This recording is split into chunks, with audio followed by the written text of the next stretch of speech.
Well, after a tremendous ride between Fort Nelson and Watson Lake, and after a well-deserved day off, today we're going to go on towards Whitehorse.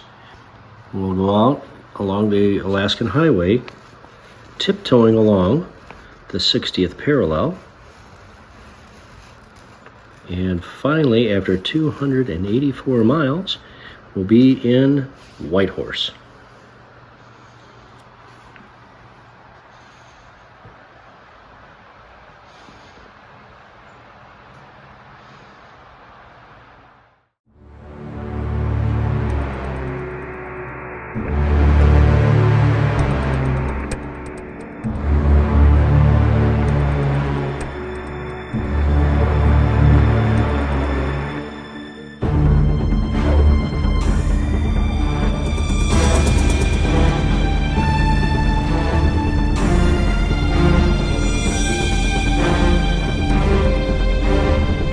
Truck!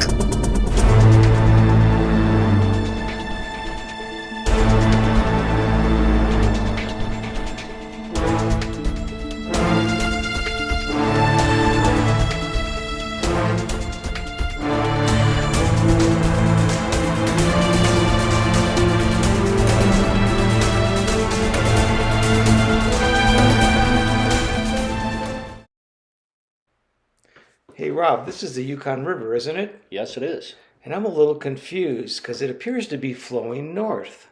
Well, we crossed the Continental Divide today. So all the water flowing on this side of the Continental Divide flows to the Arctic Ocean. Back in the 1890s, during the Klondike days, Jack London and the rest of the prospectors would get on paddle boats here in Whitehorse, flow downstream north up to Dawson City, which was the center of the gold rush.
Jack London came through Whitehorse here back in the 1890s Klondike Gold Rush.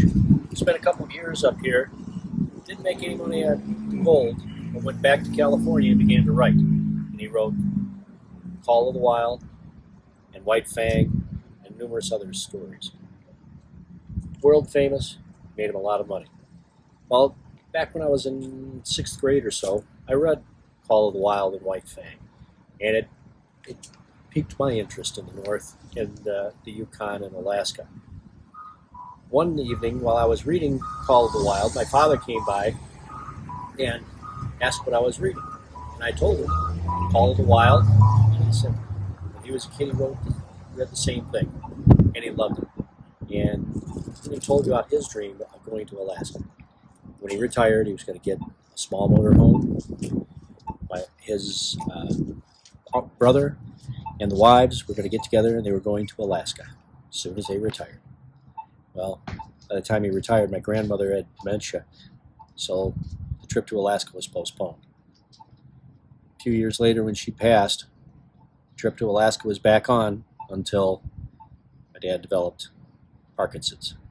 The trip was off, stayed off.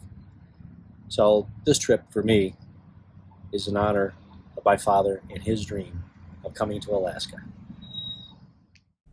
If you like this video, like and subscribe. And remember, follow your star.